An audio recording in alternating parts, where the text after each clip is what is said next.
Hey guys, welcome back to another great episode. So today we're talking about how to move forward after a bad breakup, okay? So we all have been through some situations. Both of us have actually been through some bad breakups, okay? So we going to share from experience some things we did to move forward so we were able to find each other and then cultivate each other and tap into greatness, you know what I'm saying?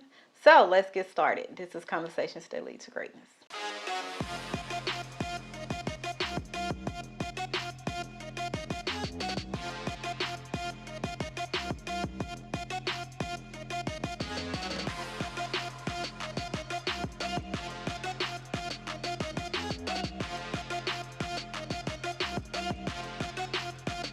My name is Akeisha Smith. And I'm Lester Smith. And we help you break free of your limiting mindsets that hinders you from tapping into your greatness, okay? So we're talking about how to move forward. From a toxic or bad, I don't want to say toxic because that's a loose word, but from a bad relationship, because a lot of times when we get into a relationship and we give our all, and then it doesn't go the way we feel it should have went, it kind of stops you. It kind of that put a damper on you, especially if you're on a journey to becoming better. It kind of hinders you. So we wanted to just go out and give you some motivation because I know I've been through a bad relationship. I have too. Oh, I know you have. I've been through two of them. So, well, praise the Lord, saints. Yeah. So we're just gonna share what we did to move forward to help us keep pushing, keep tapping into our greatness. Ready? So your story, go first. I think your story juicy. It's more juicy than mine. You want me to just lay the whole story out there? Not the whole story. We got 20. We ain't got it. Yeah. So I was in a relationship for I think about 3 years. I think it was about 3 years. My last relationship, and I left to go overseas and go to work. Went overseas, went to work, and while I was gone, she was cheating on me. Okay, that just sums it all up. When I come back, my family members told me, hey, that she was cheating on you and this and that while you was gone and this and that. And I'm like, well, why you didn't tell me that while I was gone? You over there, you need to take care of your business while you're there. You don't be trying to run back home, and do this and that there. But yeah, she was cheating on me, and I had to get over that. How did you get over that? Like, what were your steps? A couple of my steps is just getting some more females. Yeah, just to keep my mind. y'all like that? Just having something to not let me just sit there in my funk and think about that. You know what I'm saying? But you do know that didn't help you at all. It actually made it worse. It did. It actually made it worse. Okay. Because let me say this. I was actually, by me, not necessarily jumping into other relationships, but getting involved with other females. I was giving those females, how you say it? You was bleeding on them. No, I wasn't necessarily bleeding on them. I was giving them, letting them think that we could possibly be in a relationship. Oh, okay. Yeah. You was leading them on. I was leading them on. Yeah, let's say that. Even though I told them that I wasn't trying to be in a relationship right now because I got out of a bad relationship. But you know how females are. No, I don't know. Well, let me tell you something about a female. We know how females are. We know how we are. Let me tell my male friends about our male people that's watching. Females, if you lead them on in any kind of way, you could tell them, hey, I don't want to be in a relationship or whatnot. If she thinks you a good catch, she gonna still try to make you be in a relationship. That's why I always say make you be, because you can't make somebody be in a relationship. You know what I'm saying? If you try to force it, you're gonna end up being hurt. Yeah. But anyway. Okay, so even with that, Yeah. on how did that make you? Okay, so how did you overcome to even try again? Because a lot of times when dudes are normally the female is the one that get cheated on, but it's for not a lot of times males get cheated on. But how did you push past that? Because let's be honest, y'all can't take it. Like y'all can't take what we can take. Yeah. For as cheating and dishonesty or whatever, loyalty. Yeah. So how did that make you feel, and how did you persist past that to get over it and give me a shot? Well, the thing about it is, like I said, I kind of when it first happened, I stayed in the house for about 2 weeks. I didn't really go outside. The only thing I went outside to do was really go maybe give me something to eat, and that's probably it. Just stay at home. I was kind of chilling, wasn't really talking to nobody, whatnot. I was kind of in a You was funk. depressed. I ain't necessarily say I was depressed. I don't think I was depressed, but I might have been depressed. You I was don't know. depressed, sir. And because I didn't, because I guess I was depressed You was because I didn't depressed. gave this female all this time and whatnot, and I'm gone trying to make a living for us, and you doing this here while I'm Yeah. gone. So and then my brother came up one day. He said, "Hey man, let's go out." He said, "I'm not taking no for an answer. Put your clothes on. We about to go." I'm like, "Bet, let's go." I didn't sat in here too long. Yeah. You know what I'm saying? We went to the club, and after that, And then that that elf boy came out. Yeah, that's that. Hey, that. Yeah. Okay. So just with my experience, for as my breakup, Yeah. it was, I wouldn't say it was toxic, but it was a bad breakup to the point where I said I was done with dudes. Like I was done. And I was turning gay. That's what I said. Okay.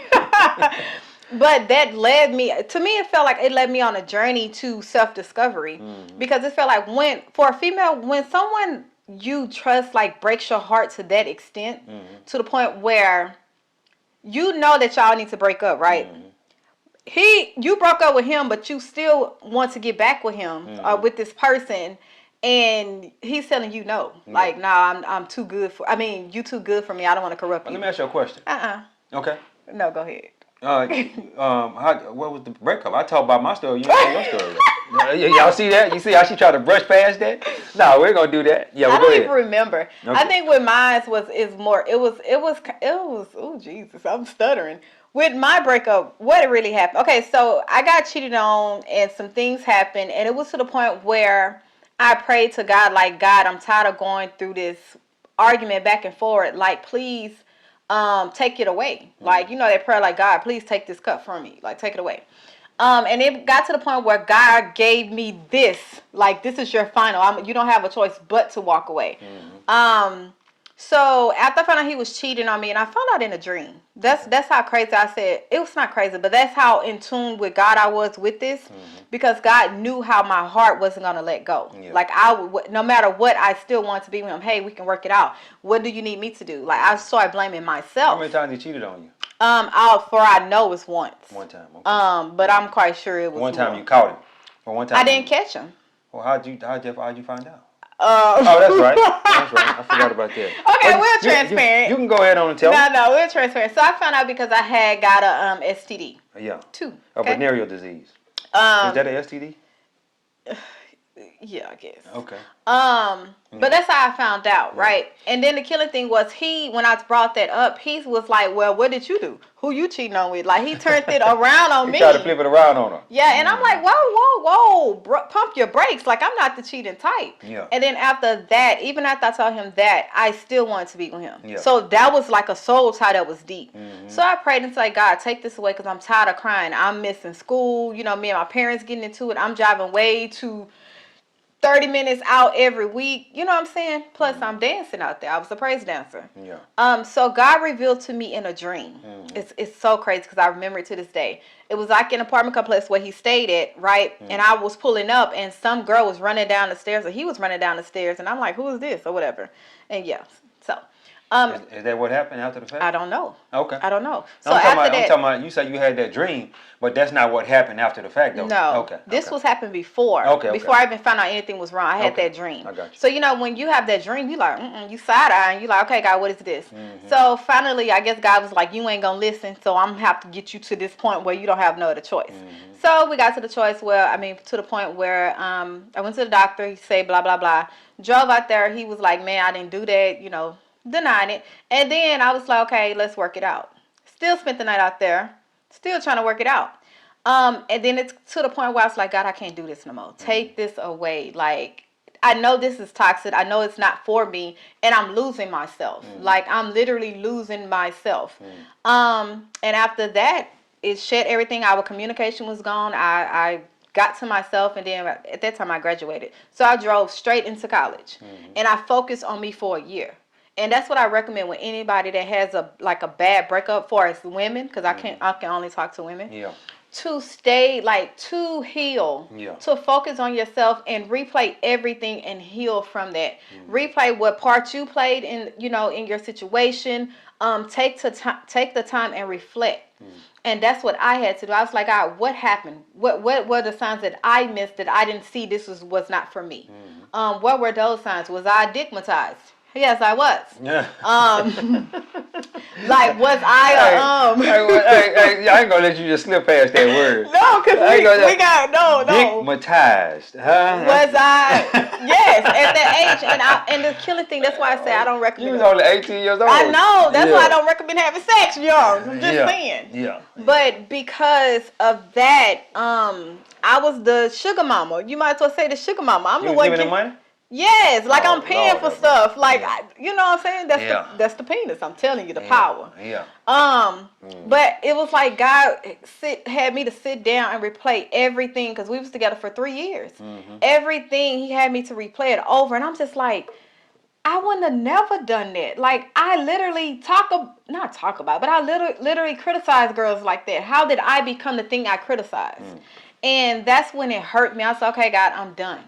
I'm done with dudes. Like, if somebody gonna have to come, you gonna have to bring them. And then for a whole year, I was to myself. I was healing. I was focusing on me. And then my sugar dad, my baby came. Your sugar dad? My sugar dad, I'm sorry. And then I met you. Yeah. But yeah. Yeah. And my situation was a little longer as far as the being by myself. I was by myself for 2.5 years.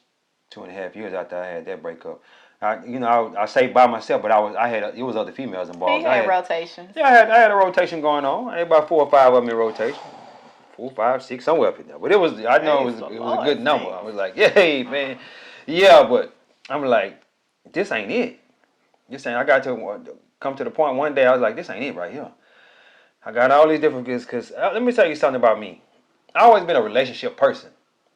I never really wanted to be single like that. You know what I'm saying? Because it's too much work to be single. It really is. It's costly. When I had them females in rotation, I'm like, man, I be missing work. I was the brokest when I was single. Cause this female want to go over here out to eat. This female want to go over here out to eat. And ain't nobody trying to pay. You know what I'm saying? I'm the only one paying. You know what I'm saying? To go out to eat, even though we wasn't going nowhere real expensive. You know what I'm saying? But it add up. It add up. Yeah. So, and I just got to the point where I said, man, I'm tired. I need to find me a wife. And that's when you came along and me and you had that conversation. I was like, I'm looking for somebody. And the crazy part about it, I don't even know why I said that. I'm glad you got on this. Yeah. Okay, so it's crazy. You know how we was talking about playing your part? God plays favor on everybody for a particular part that they're supposed to play in this life, right? So how we met was through my godmother, my mom, right? She had a daughter your age. Yeah. Okay? She could have easily, like, I still don't know how I even came into this conversation. She could have easily skipped me and passed you to her daughter because she knew you was a good man. She knew your daughter was looking for a good man. I think she said something about her daughter couldn't have kids or something like that or something. Oh, okay. That's probably. That might have been the reason. Cause I didn't necessarily want kids, but I guess she wanted me to at least be able to have that option if I did want kids, I guess. Her daughter can't have kids though. But this is the same thing. Because listen, if that was me, hey, check out my daughter first. Let's see for yourself.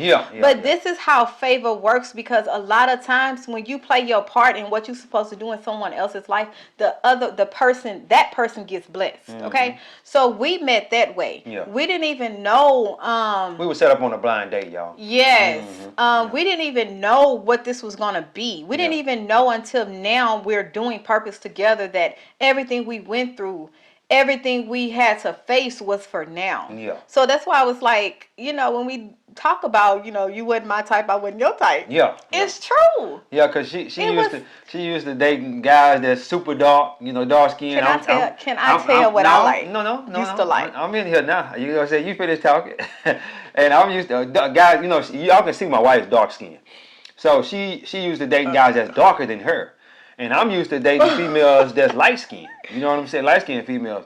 And it's like, we both went the complete opposite on what we like. You know what I'm saying? As far as attraction. Yeah, as far as attraction goes. And I'm like, man, that's crazy. Yeah. And that's why I think even when hard times come, we was like, when we were fighting, we like, why are we even fighting? Like, why are we even trying to make this work? Yeah. It's, it's a struggle. Like, like I went outside my box and it still ain't working. You know, like, why are we fighting to make it work? It was all for the good, though. It was all for a greater good. It was all for the greater good, and we didn't know none of the stuff that happened in the past. We can't tell you why none of that happened. No. Really, to be honest with you, and all we can think of now is that God seen us through, because we keep asking ourselves, why are we still even together? After all these years. I'm not asking myself that. No, I'm not. I'm saying, as we looked at it, but now we know God put us together, because that's the only reason I could think of that we was together, because nothing led up to us being together. You know what I'm saying? I'm talking about we fought. I'm talking about, and the crazy part about it, after we got married in 2010, we got married in 2010. After we got married, we never had financial problems. We never had financial problems. We had fights about the dumbest things. You know what I'm saying? Yeah. I'm stubborn, she's stubborn. We just fighting about nothing. Loving each other wrong. Loving each other wrong. Yeah. You know what I'm saying? I needed she wanted to be loved, and I wanted to be respected. And neither one of us know how to do that. You know what I'm saying? And that's the thing. Like, when once you get to a breakup and you on healing and all this stuff, we have to, this is the reason why you have to heal from your previous relationship. It's because if you don't, you're going to bring that same person, that hurt person, that beat up person, that insecure person to this next relationship, loving them, talking to them the way that you did in your past relationships. And those are two different people. Yeah. And that's one thing I had to realize, like, I'm now talking to a grown man. Like, it ain't when I was dating, I was, it was young. It was puppy love. Yeah. But now I got somebody that's 8 years older than me. This is a man, a grown man that got his own house, own job, car. You know what I'm saying? Yeah. I wasn't used to that because I was the sugar mama. Okay? I had a car. Yeah. I had to pay for everything. Yeah. If we went somewhere, I had to pay. Okay? So it was different for me because I was like, oh, he remind me of my daddy. Like, he trying to tell me what to do. Like, yeah. But that's why I had to really just heal and focus and be like, okay, this is not the same person that hurt me. And that's the thing, we have to open ourselves up to even love again, because you have to open yourself up to let me love you. Yeah. Even though it was hard, but you had to open it up, and it's almost like, okay, prove yourself. I'm going to open my heart. Now you prove yourself that you're worthy of my heart. But if you never open your heart up to that person, how can they prove themselves? Yeah. So, yeah. Yeah, man, let me tell you something. Like I continue to say, I don't know how we stayed together, and there wasn't nothing but God. God guided us through that. But like I was saying when we first met, and I told her, I say I'm looking for a future wife, or potential wife, and this and that. And the crazy part about it, I don't know why the hell I said that, because I wasn't. You know what I'm saying? I hadn't made up in my mind that I was looking for no wife yet. But it had to be God. It had to be nothing but God that said that day. You know what I'm saying? And she locked in on that. She locked in on that information that I gave her. Because I'm talking about from then on, from that day on, we was together almost every single day. Every single day we was together. If it wasn't a whole day, it'd be a half a day. You know, I go to work and we together that night. I know, right? Yeah. Until you moved me out my apartment. I moved out. And the crazy part about it, I moved out of the apartment to move in the house. Because I had a house. I moved out of the apartment to move in my house with me, and she kept the apartment. I'm like, no. And then when we would get in arguments, she would run to our apartment. I'm like, no, we're not going to do that. We're not going to do that. You're going to have to get that apartment up, because I see every time we have an argument, you trying to run. You know what I'm saying? No, that's not going to work. We need to stay here in this and work this thing out. And I think that was the changing point in our relationship, because it's no more running. It's like you got to face it. Either that's when my silent treatments came alive. That silent treatment. But thank God for deliverance. Let me say don't go in on that. No, I ain't gonna go in. I just want to say something real quick. In the Bible it says, don't let the sun go down on your anger, and we did that a lot of nights because she would, you know what I'm saying, she didn't want to speak to me because I made her mad, or she made me mad, and we just had. And I remember one time we were probably a week and a half, 2 weeks without speaking to each other. Don't let the sun go down on your anger. If you're about to get married or you married already, y'all kiss and make up before you go to bed at night. Even if you can't agree on it, just pray on it. Just pray on it and say, God, I don't know what this is, what this trying to come up against us, but we're gonna see it. We're not agreeing on this certain topic or whatever, and we gonna sleep on it and we'll talk about it in the morning. We're gonna kiss and go to sleep. You know what I mean? Yeah. Definitely. Mm-hmm. Definitely. Yeah. So yeah, guys, that was our. We supposed to transition to how to move forward, but it ended up being how we move forward in our breakup. Yeah. Like how our breakup led us to each other. Mm-hmm. You know, so Yeah. just give you a little hope that if you are, going through a breakup or have been through a hard breakup and you don't see, like you can't see your way out, or you can't see even finding your significant other, or whatever. This is hope right here. Mm-hmm. Hope. Yep. All you got to do is get some time to yourself. Take your time to heal. Reflect. Build yourself up. Focus on you. Yeah. Then you go get out there. But don't get out there before you do these things. Yeah. Okay? Yeah. Because it's gonna be a repetitive cycle. See, I got out there, but I was just dating. You know what I'm saying? I think that's what helped me out a lot. Stay kind of single for 2.5 years, even though I was with different females and stuff like that. I didn't jump in another relationship because all I would have did was probably bleed it on them people. Just bleeding on them. And that's another thing too. You can't bleed on people. You know what I'm saying? You got to heal from your previous relationship before you jump into another relationship, because you're gonna bleed on them. You know what I'm saying?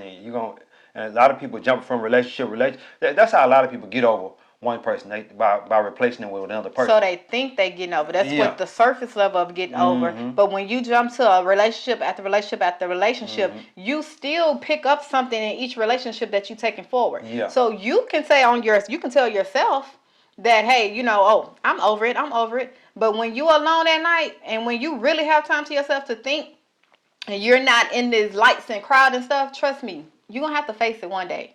You're going to have to face reality one day of your feelings. So, it's not really healing. Yeah, it's not. No. But anyway, guys, we want you to like, share, and subscribe. Yes. Like, share, and subscribe. All we're trying to do is get this information to the world. So, guys, this is a community. Addicted to Greatness community. Jump down in the comments and let us know that we're doing a good job, or let us know a future video that we could create. Yeah, for us topics. Because this is what we like to do. Anyway, guys, God is good. Life is good. When we look good, we feel good. We live in a life of abundance. Peace.